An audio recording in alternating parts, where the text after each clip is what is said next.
mim, bendiga o santo nome do Senhor. Amém. Eu quero vos cumprimentar mais uma vez, com a graça e a paz do Senhor Jesus. Amém. Os irmãos podem tomar assento. Ontem já estive apresentando o nosso material. E eu quero só comunicar aos irmãos, se vocês não tiverem dinheiro, mas tiverem cartão, quiserem passar no cartão, nós temos uma máquina e usamos para o trabalho. Podemos também ajudar aí ao ministério. Deus tem nos confiado. Cada DVD custa R$10 e você vai estar abençoando a nossa vida. O primeiro tema é o morto que vive. O segundo tema, Deus vai trazer de volta. E o terceiro tema, você é aquilo que você se vê. Eu quero aqui parabenizar o pastor. Parabenizar a missionária Silvia Ortiz, a missionária Maria Ângela, que Deus possa nos abençoar por nos dar este privilégio de pregarmos a palavra de Deus. Irmãos, abramos a inerrante palavra de Deus,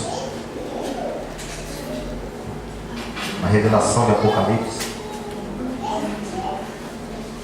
capítulo de número 3. Eu estive falando com o nosso pai e ele foi muito generoso.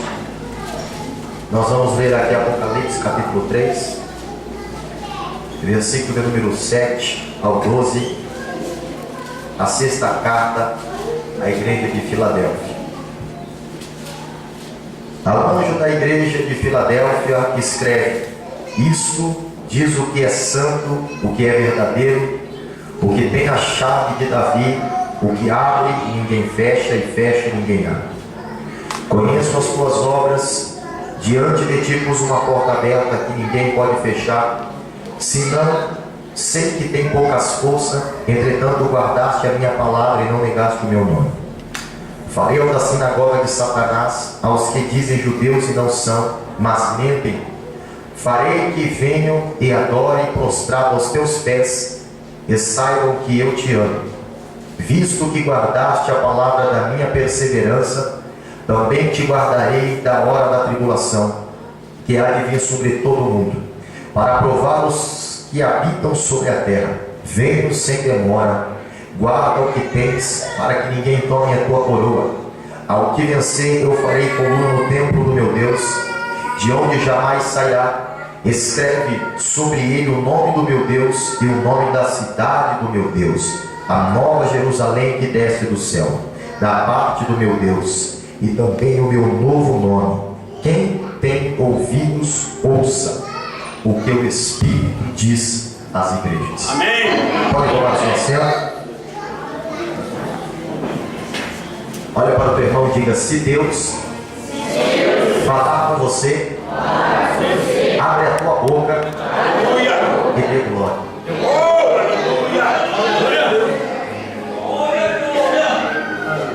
Eu saí daqui ontem um pouco preocupado com algumas coisas que vi, e eu fui entrar em um particular mais profundo com Deus. Eu sentei no seu divã para entender o que Deus realmente quer fazer, porque a dificuldade não é o que Deus quer fazer, mas é os homens não entendem o que Deus realmente de fato quer fazer. Quando a Bíblia estava dizendo que Deus envia o profeta Malaquias para profetizar sobre o mensageiro que viria, e um período de 400 anos de silêncio veio sobre a terra, aonde Deus não se manifestou por Urim nem por Tumim, que eram as pedras sacerdotais. E quando Deus queria confirmar o ministério de alguém, aquela pedra, ela brilhava, ela se iluminava, e Deus manifestava o seu poder, e a nação entendia que era Deus confirmando o ministério de alguém.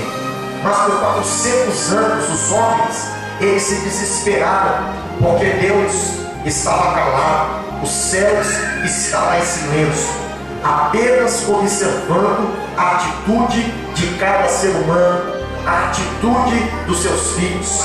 Esse período que se passa, Deus levanta o primeiro mensageiro, e este mensageiro vem trazendo uma mensagem não açucarada com mel, mas uma mensagem de exortação, de conscientização e de repreensão, anunciando o Rei dos céus e o arrependimento.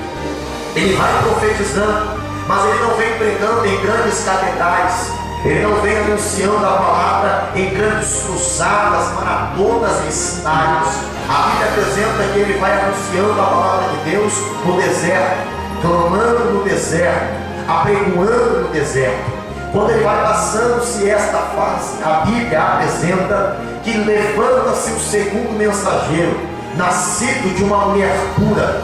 Passa-se 30 anos depois que ele esteve sobre uma manjedoura. A Bíblia apresenta que ele inicia o seu ministério aos 30 anos de idade, apregoando a palavra, ensinando, manifestando o seu poder, curando os enfermos, transformando a vida daqueles que davam a ele a oportunidade de acreditar no reino de Deus e que ele era o Filho do Deus vivo. A Bíblia apresenta que por ele pregar a palavra como nenhum homem outra hora pregara, da forma em que ele falava, nenhum outro homem falou, muitos começaram a se incomodar com a unção, com a autoridade e o conhecimento que Jesus manifestou sobre a face da terra. E por isso, aqueles que não entenderam, aqueles que não tinham visão, aqueles que só conheciam Deus na letra, porque há uma diferença de conhecer Deus no Espírito.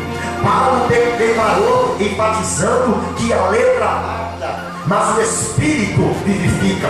É verdade que nos dias atuais não é diferente. Algumas pessoas só conhecem a Deus na letra, mas não conhecem a Deus no Espírito. Os fariseus, os escribas, os fariseus que atuavam na época de Cristo só conheciam Deus na letra. Eles sabiam o que era a Torá, eles conheciam o que era o Pentateuco, eles sabiam o que era o Código de Hammurabi, aonde Moisés começou a comparar tudo aquilo que Deus queria fazer. Mas quando o próprio Deus se manifestou em carne e habitou entre os homens, eles não entenderam e começaram a projetar a sua morte, começaram a projetar a sua desgraça, porque estavam perdendo o público, estavam perdendo aquilo que eles tinham como respeito e a admiração do povo. A Bíblia apresenta que quando Jesus sobe ao Monte da Oliveira,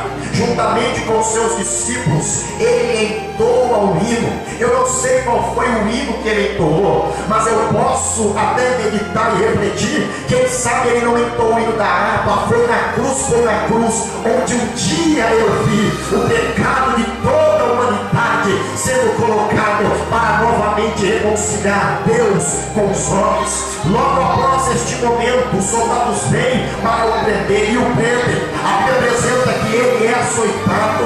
A Bíblia apresenta que a sua vestimenta é rasgada.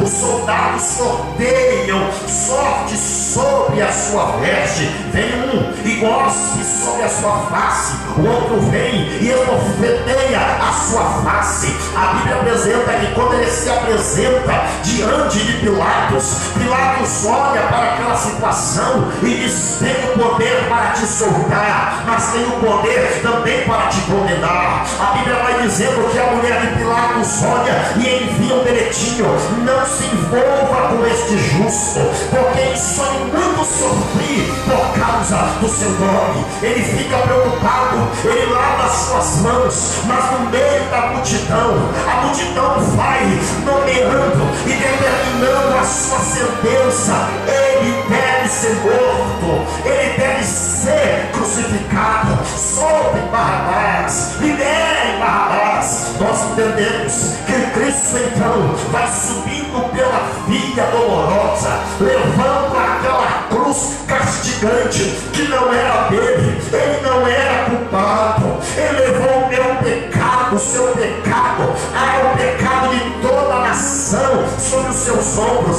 Mas ele não desistiu, ele foi como ovelha muda até o matadouro. E quando ele chega no lugar do Gólgota, aquela cruz é colocada sobre ele. Ele vai colocando e vai entendendo que não poderia fugir. Ele até tenta dizer: Pai, porque o Senhor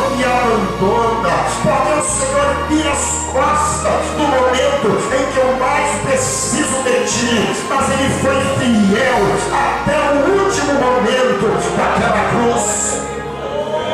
A Bíblia apresenta que os pregos são colocados sobre as suas mãos, entre a sua mão direita e a sua mão esquerda, e sobre os seus pés. A Bíblia diz que havia uma coroa de 72 espinhos sobre a sua cabeça. A palavra de Deus apresenta que o seu lado é transpassado. A mesma Bíblia descreve que o seu sangue é derramado sobre a terra. E quando o sangue de Cristo é derramado sobre a terra começa a gemer, a terra sente o impacto. Eu vou dizer para você, porque de tudo isso, aqueles 72 espinhos sobre a cabeça de Jesus representa 72 tipos de doença sobre a vida de um ser humano. Deixa eu dizer algo para a tua vida: cada espinho daquele representa um tipo de maldição. Se você olhar para Deuteronômio, Êxodo, Levítico, a Bíblia vai apresentando que o espinho é significado da maldição. Quando aquela coroa foi colocada sobre a cabeça de Cristo,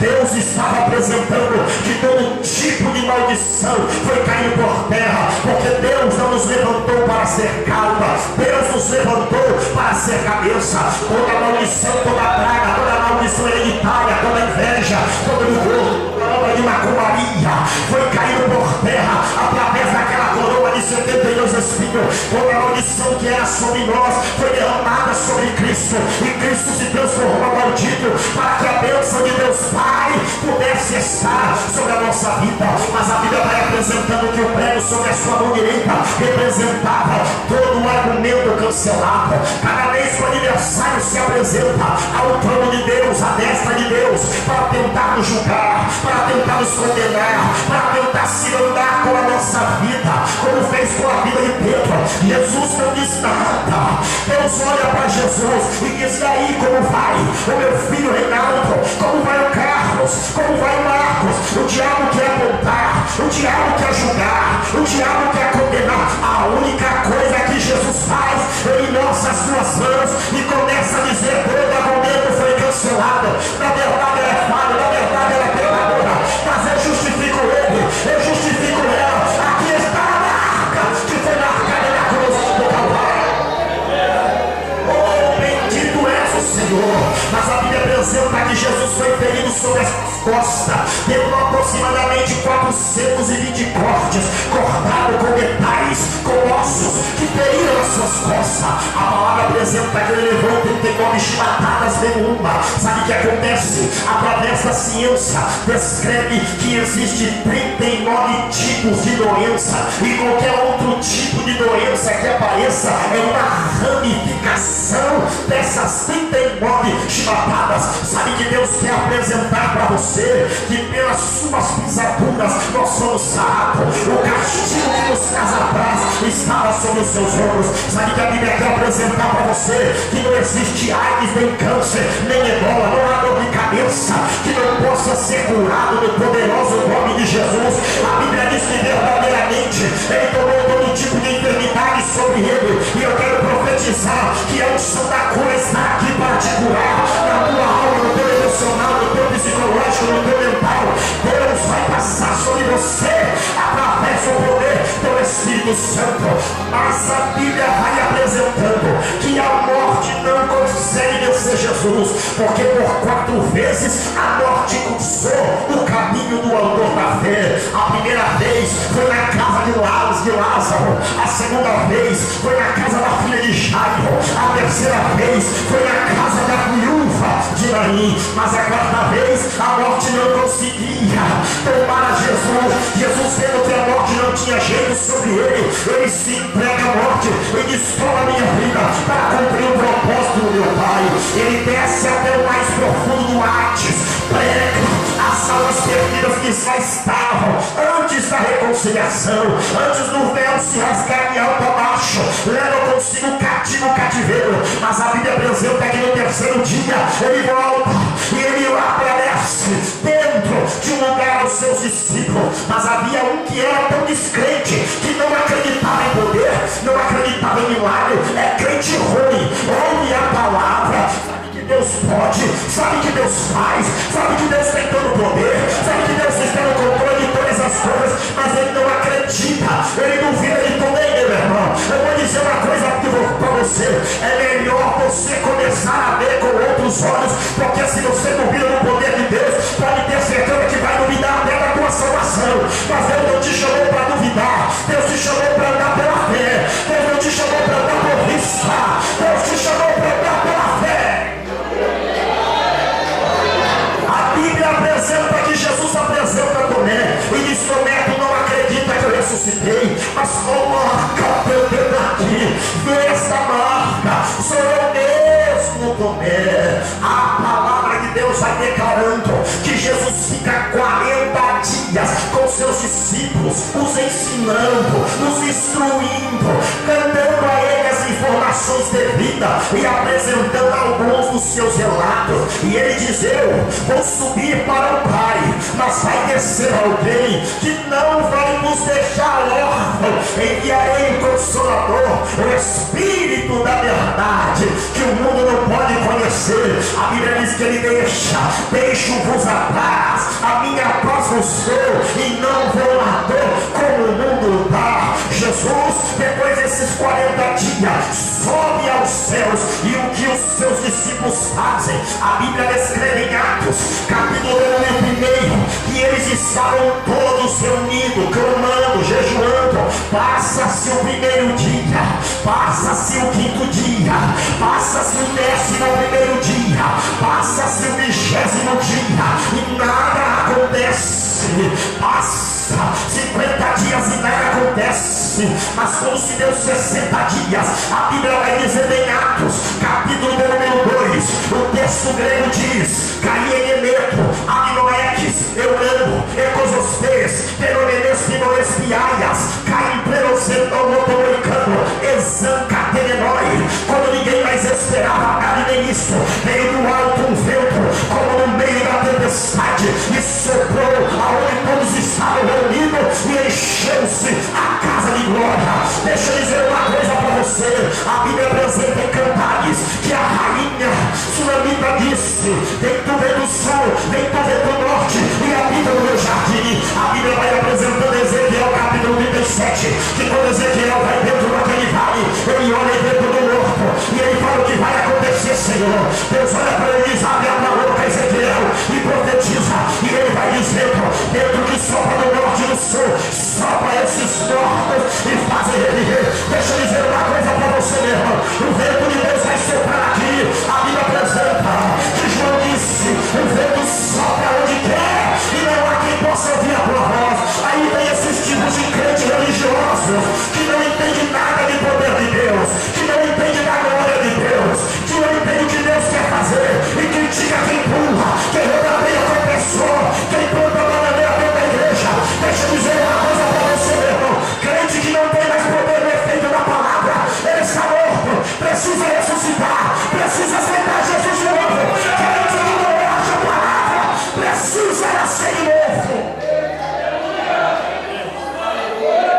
Os discípulos recebem o poder de Deus e vão se enchendo com a tua glória, e a glória de Deus é tão poderosa que Estevão, o diácono cheio do Espírito Santo, toma a palavra. Olha que interessante, mesmo pregando a palavra de Deus, Estevão é apedrejado, mas mesmo sendo apedrejado, ele contempla a glória de Deus.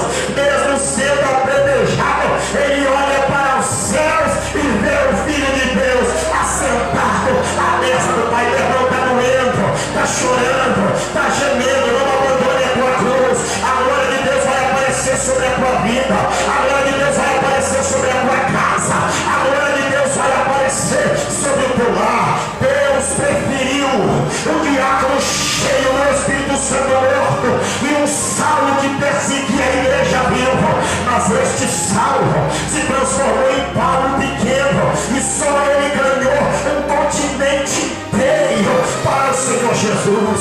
A Bíblia vai apresentando que quando Paulo está nos últimos dias da sua vida, ele olha e diz a informação: combati o bom combate, terminei a carreira e guardei a fé. Ele passa a instrução para Timóteo, filho e discípulo de pai grego, a sua mãe Eunice, e a sua varonilde. Ele diz para Timóteo: Timóteo, desperta o dom de Deus que há em ti, afasta-se da mentira, afasta dos falatórios inúteis, mas pregue a palavra em tempo e em fora de tempo. A Bíblia vai apresentando que cada discípulo vai tomando o seu destino.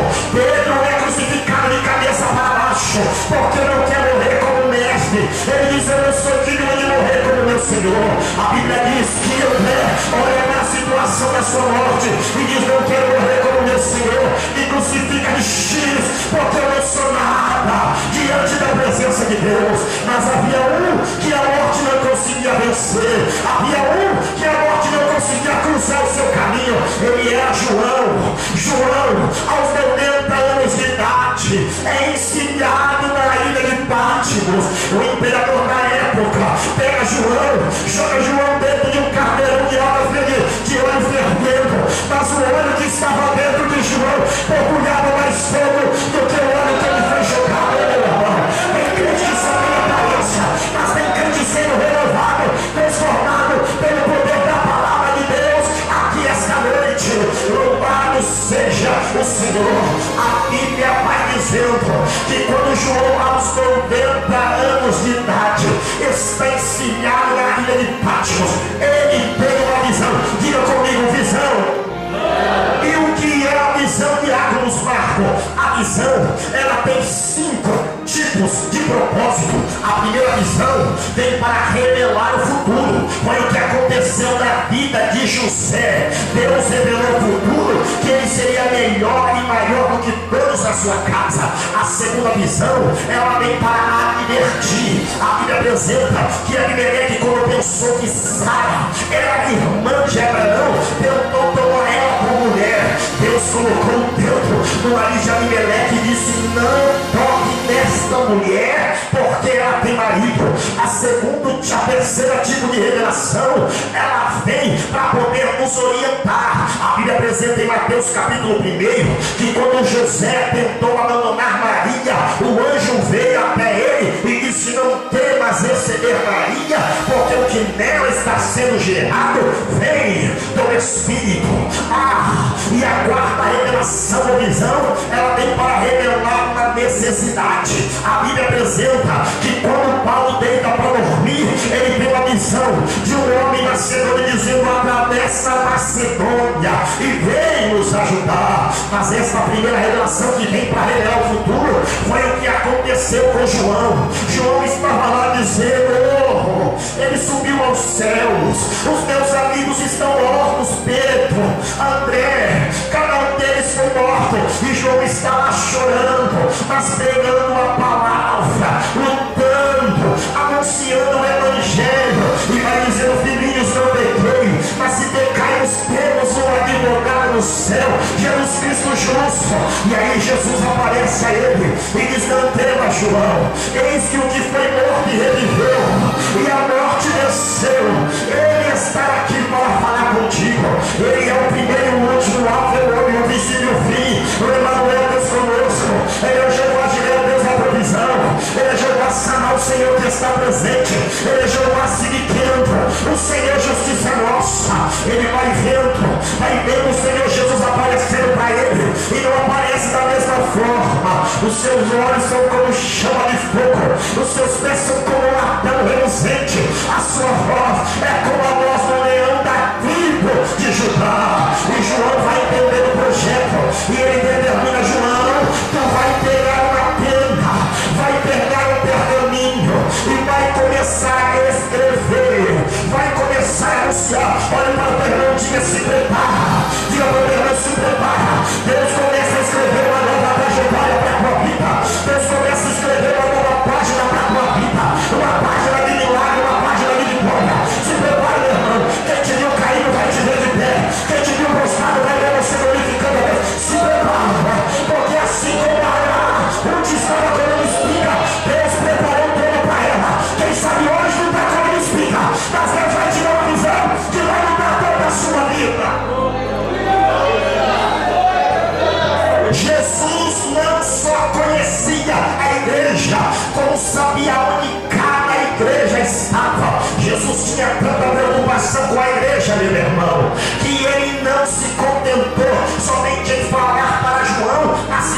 perseguição. E ele vai dizendo: João, você vai escrever 7 cartas, e cada uma dessa carta tem endereço, e você não vai pular. A primeira não vai ser a última, a terceira não vai ser a primeira.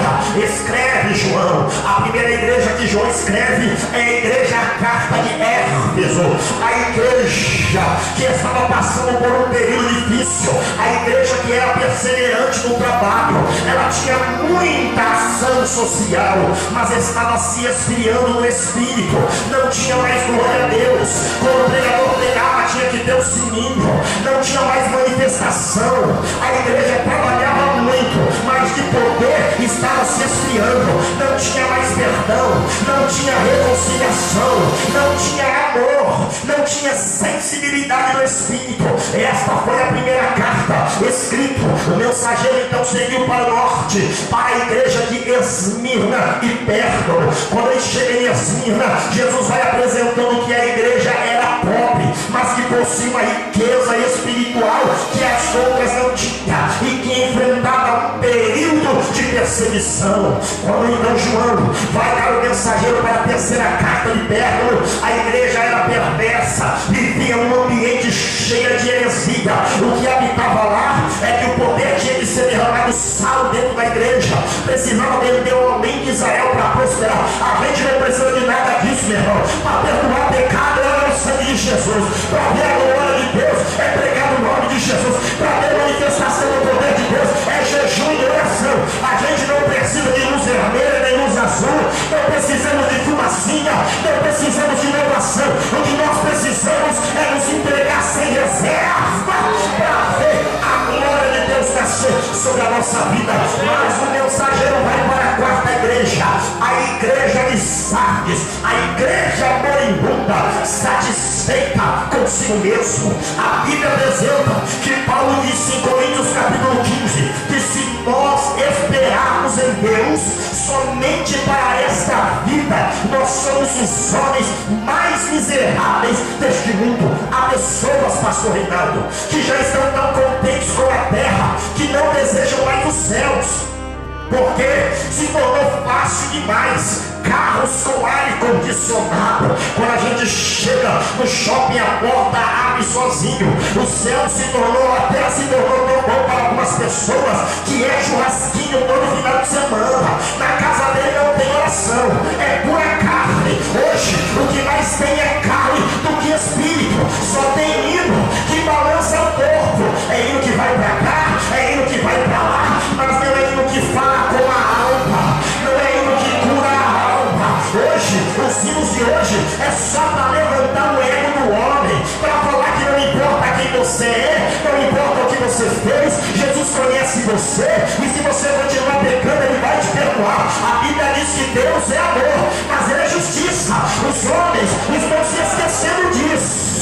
Ei, a questão, meu querido, não é eu ter paz com Deus, porque eu posso dizer que na minha vida tudo está bem. A questão é Deus ter paz comigo. A Bíblia apresenta que havia um período que o sacerdote estava morando dentro da casa de Deus, mas a ira de Deus estava placada. O sacerdote ele deitava e a ira de Deus estava lá. O sacerdote levantava e a ira de Deus estava lá. O sacerdote pregava e a ira de Deus estava lá. Então eu te digo nesta noite: tome cuidado com a ira de Deus, porque quando Deus vem, Ele não vem como um homem. E quem é que pode tirar o homem quando o homem está nas mãos de Deus?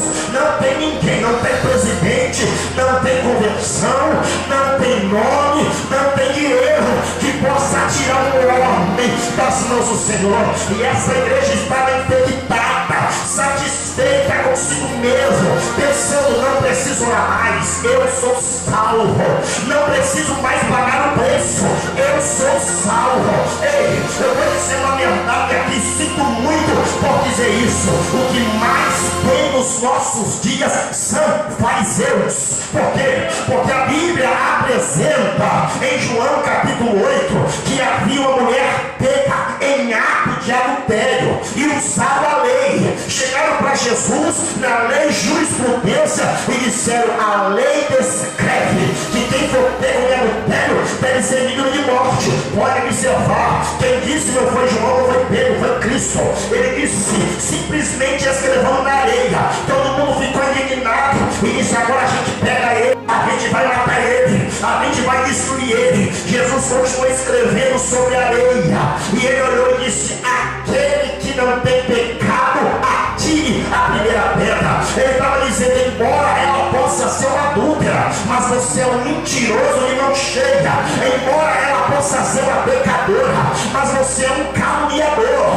Embora ela possa ser uma pecadora, mas você é um murmurador.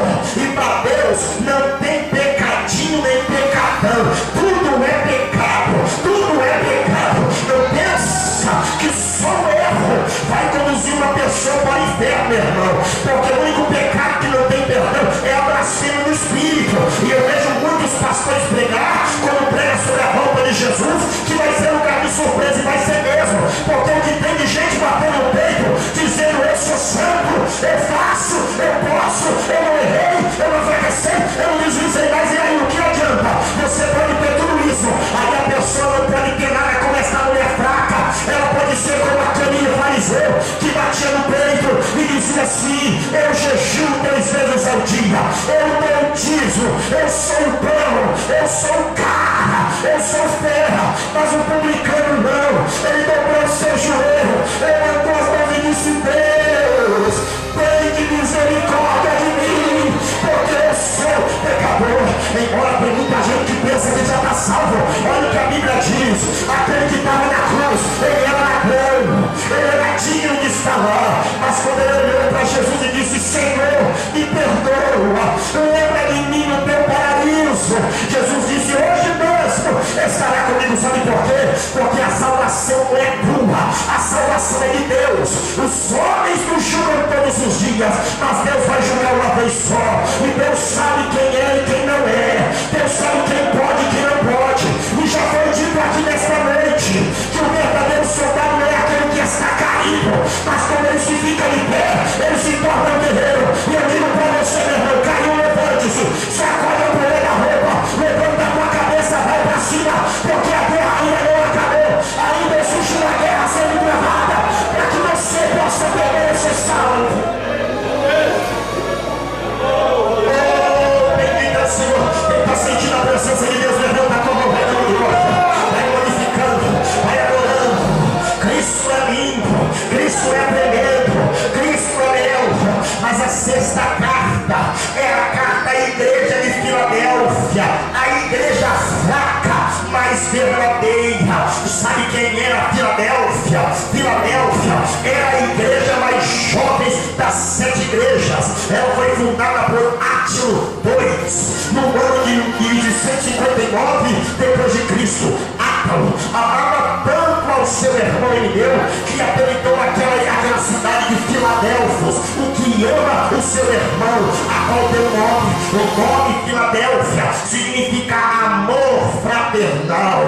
Por quê? Porque Átilo amava tanto ao seu irmão que nomeou a ele como uma cidade, e dentro daquela cidade havia uma igreja representando a palavra do Senhor. Preste atenção no que Jesus vai dizendo. A Bíblia vai dizendo ao anjo que está em Filadélfia, escreve: isso diz o que é santo, o que é verdadeiro, o que tem a chave de Davi, o que abre e ninguém fecha, e fecha e ninguém abre. Conheço as tuas obras, e diante de ti pus uma porta aberta, a qual ninguém pode fechar. Cristo está apresentando, o segundo mensageiro de Malaquias apresentará a esta igreja: eu conheço a vossa dificuldade, eu conheço que vocês estão vivendo um momento difícil, um período de provação, mas tem guardado a minha palavra e não tem negado o meu nome. Mas havia um porém diante disso. A Bíblia diz que ele colocou uma porta. Eis que coloquei uma porta diante de ti, a qual ninguém pode fechar. Diga para o teu irmão: Cristo colocou uma porta, e você precisa encontrar. A mensagem para a igreja é esta: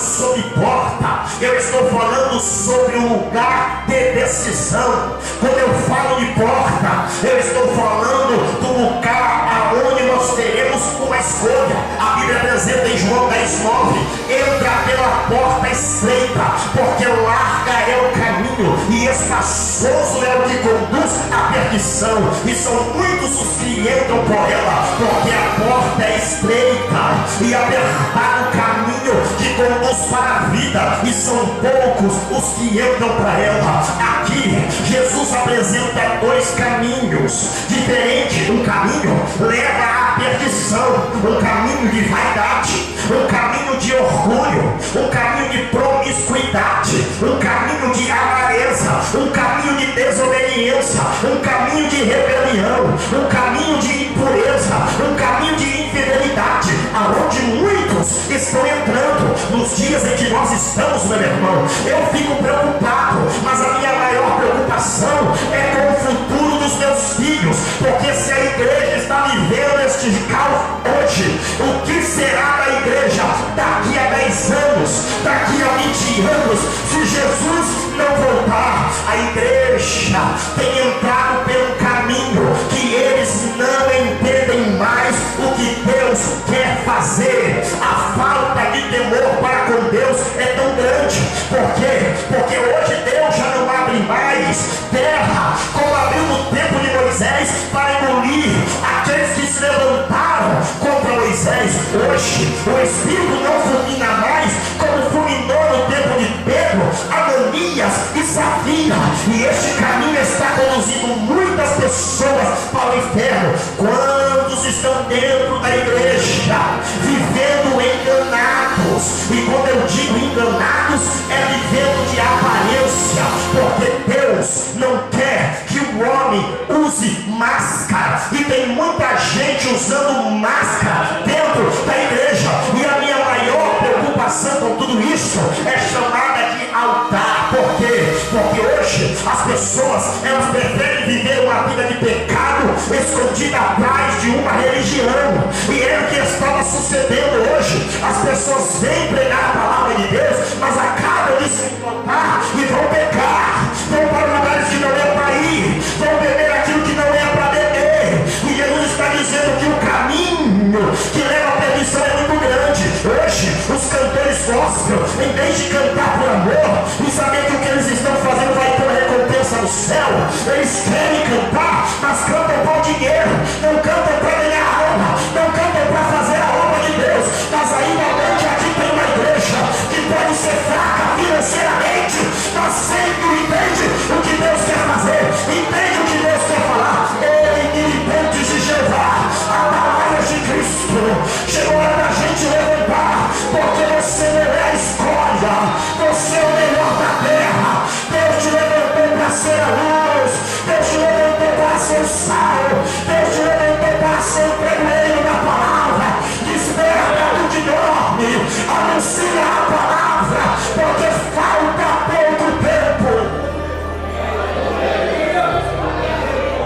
Este caminho de perdição tem levado tantas pessoas para o inferno que as pessoas já nem sabem mais o que precisam fazer para a sua vida. Observe que hoje o que atrai mais os jovens não são os cultos que nós temos em nossas igrejas. Hoje o que mais atrai os jovens são os carros arrebaixados, com o som que chega a estourar o título, com rodas aro 16 e aro 17. O que mais chama a atenção dos jovens nos dias atuais são os pancadão, os punks, as roupas curtas, os decotes, a sensualidade, o pecado que tem assolado. E de que forma nós podemos vencer isso? Deixa eu dizer algo para você, pastor. Por gentileza, fique de pé por um momento.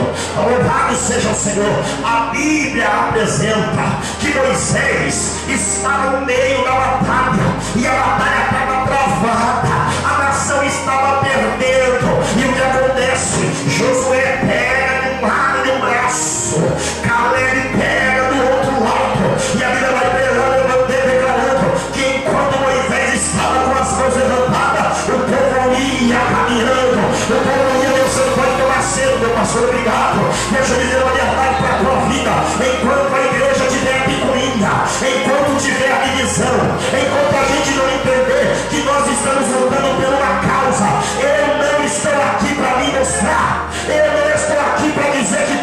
isso. Eu não estou aqui porque alguém me escolheu. Eu estou aqui porque Deus determinou. Nós não estamos aqui porque somos melhor do que alguém. Nós estamos aqui para povoar os céus, meu irmão. E se você ajudar o pastor da tua igreja, a igreja vai vencer. Se você ajudar o pastor da sua igreja, a igreja vai crescer. Mas fica difícil, imagina. Toda sexta-feira o pastor precisa preparar o culto de ensinamento. Sabe o que acontece? Aí o pastor desanima, porque ele impede João, Maria e Marta no culto. Aí ele prega aquela palavra e passa mais um tempo e não tem motivação. Por quê? Porque o povo não está inspirado. O povo não quer Deus. O povo acha que sabe tudo. O povo não quer pagar o preço. Só quer vir no culto da vitória, no culto aonde vai acontecer alguma coisa. Oxalá, se cada um se conscientizar aqui nesta noite e começar a dizer: Deus, a minha salvação não depende do meu pastor, a minha salvação depende de mim, Senhor. Eu preciso dar o melhor para ti. O Senhor morreu na cruz do Calvário, e como eu vou retribuir, meu irmão? Já que você não tem tempo porque trabalha, então no mínimo venha adorar a Deus. Não perca culto. Para de chorar na frente da novela. Deixa para ir pro shopping no dia que não tem culto. Deixa ir para ir pro Habib's depois do culto. Mas primeiro vem adorar a Deus. Primeiro vem buscar a Deus. Nós estamos formando uma geração de patricinhas e mauricinhos que só querem se apresentar, querem mostrar roupas bonitas, querem mostrar sapatos bonitos, só não mostra a glória do poder de Deus. Mas eu profetizo: essa igreja vai ser diferente. Levanta as mãos. Essa igreja vai ser diferente. Muitos vão ver aqui o que Deus vai fazer. Eu profetizo jovens cheios do Espírito Santo. Eu profetizo um círculo de oração, tomados de oração. Eu profetizo Deus movidos pela glória de Deus. Que o Senhor libere nesta noite um som de dons espirituais.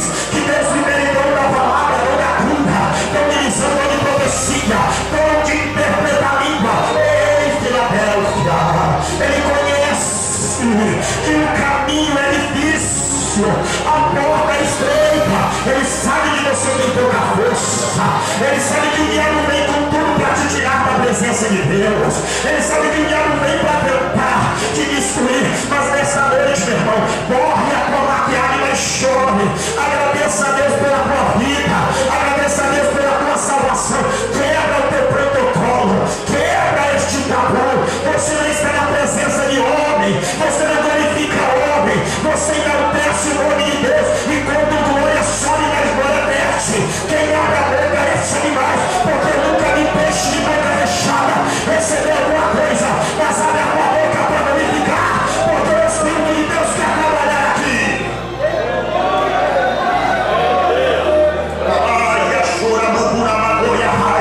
A primeira porta que Cristo fala é a porta da oração.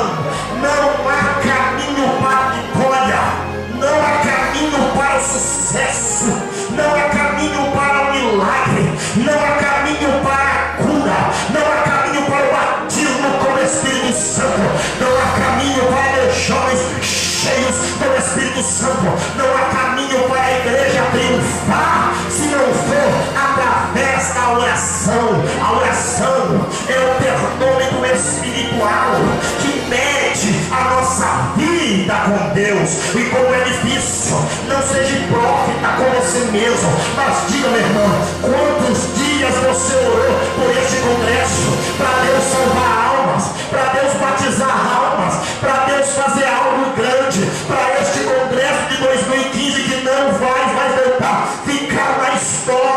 As pessoas, elas estão vivendo a famosa micro-ondas. É tudo no micro-miojo, é tudo na forma mais fácil que existe no fast food. Hoje eu só dobro o joelho para orar 2 minutos, 3 minutos. Ei, para com isso, meu irmão. Agradece ao teu Deus.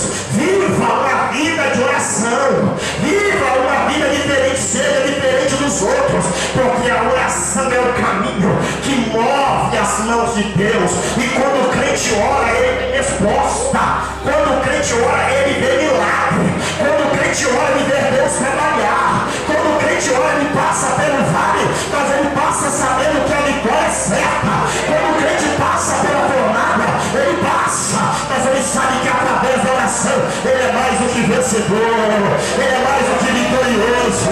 Ele vê a glória de Deus em qualquer tipo de situação, porque quando o crente ora, ele sabe que Deus prepara as melhores coisas nos piores momentos. Olha para o teu irmão, diga: não cesse de orar, não cesse de clamar, não cesse de buscar.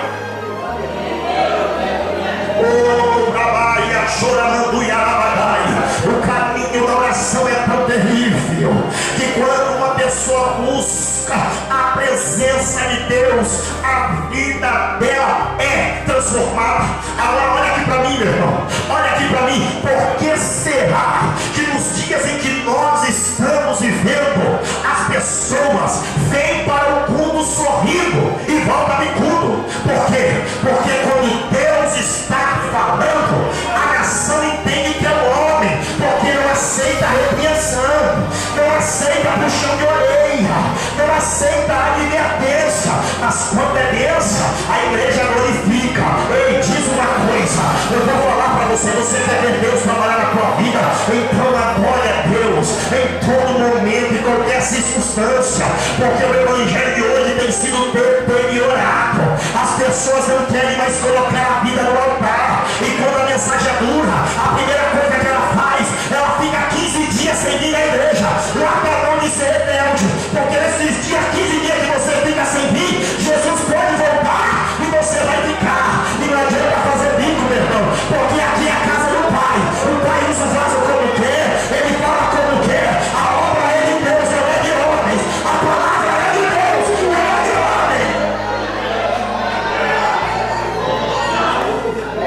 Olha, chorando a batalha cega. Esta é a primeira porta, mas a segunda porta, ela é chamada a porta da palavra. Paulo disse: porque uma grande porta se me abriu no Senhor, mas há muitos adversários. E ele vai dizendo: peça para que Deus abra-nos a porta da palavra. Eu sei que tem pregadores terríveis por este Brasil. Eu sei que tem missionárias terríveis que são extremamente usadas da mão de Deus para revelar pecado oculto, para revelar coisa que está debaixo do tapete. Mas o primeiro caminho é o caminho da palavra. O mundo foi criado pela palavra. A palavra cura, a palavra esmiuça a penha, a palavra transforma, a palavra cura, a palavra levanta, a palavra dá vida. Tudo foi criado pela palavra. Cristo disse: passará os céus e a terra, mas a palavra de Deus não há de passar. Ele disse: eu não sou homem para que minta, e nem filho do homem para que se arrependa. Tendo eu dito, farei, e tendo eu falado, realizarei.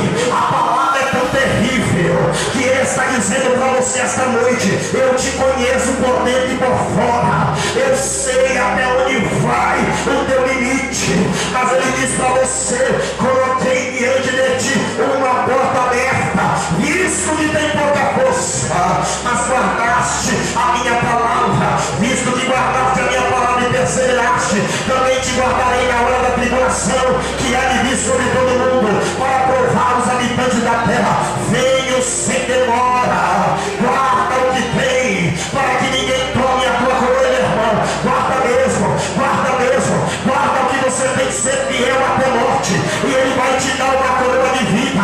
Guarda o que tem, guarda o caminho da oração, guarda o caminho da obediência, guarda o caminho da palavra, guarda o caminho da comunhão, guarda o caminho da fidelidade, porque ele vai te dar uma recompensa. Levanta as tuas mãos. A primeira recompensa que ele vai dizer é esta: ao que vencer, eu farei como no templo do meu Deus, de onde jamais sairá. Escreverei sobre ele o meu novo nome, o nome do meu Deus, e a nova Jerusalém, que desce do céu da parte do meu Deus. A Bíblia vai dizendo: ao que vencer, darei a comer da árvore da vida, que está no paraíso do meu Pai. E você perdeu o minuto de dar glória a Deus. Ao que vencer, de modo algum sofrerá o dano da segunda morte. E você perdeu o segundo minuto de dar glória a Deus. Ao que vencer, darei um maná escondido, darei uma pedra nova, e nessa nova pedra um novo nome escrito, a qual ninguém conhece, senão aquele que recebe. Ao que vencer e guardar até o fim as minhas obras, eu lhe darei autoridade sobre as nações. Ao que vencer será vertido de veste branca, de modo nenhum ficarei o seu nome no meu livro, mas confessarei o seu nome diante do meu Pai e diante dos seus anjos que estão nos céus. Ao que vencer, dar-lhe-ei e sentar comigo no meu trono, assim como eu venci e me assentei com meu Pai no trono. Ao que vencer, herdarei todas essas coisas, e eu serei o seu Deus, e ele será o meu filho. Louvado seja Deus. Ao que vencer, a batalha não é para os fracos, a batalha não é para os covardes, a batalha não é para quem retrocede, a batalha é para aquele que permanece até o fim. Ao que vencer, pisará em uma rua de ouro e cristais. Ao que vencer, contemplará muro de jaspe. Ao que vencer, comerá do fruto da vida. Ao que vencer, verá o rio da vida. Ao que vencer, se assentará na mesa do Pai e será servido por ele. Ao que vencer, julgará todos os povos da terra. Ei, meu irmão, permaneça firme na presença de Deus, porque quem está falando é o mensageiro de Malaquias, aquele que veio, aquele que há de vir para a segunda vez para buscar a sua noiva. Ai, a choramandura, Magai, levanta tuas mãos, fica de pé neste momento. Alabaxuriou, vai, Amélia, Senhor, encontre a porta, muitas portas sendo abertas aqui. A porta do teu milagre, eu quero chamar todo ciclo de oração para a minha frente. Ai, achou, Ramandu, Rabagai, Seca. Eu gostaria que o ciclo de oração fizeste, o ciclo de oração. Bendito seja o Senhor. Alabaxuriou, Aramandai, Amélia, Séria, eu peço só para o ciclo de oração deixar uma portinha aberta, somente para as pessoas que vão entrar dentro desse ciclo, porque Deus vai fazer algo grande aqui hoje. Deus vai fazer algo tremendo aqui hoje. Meu irmão,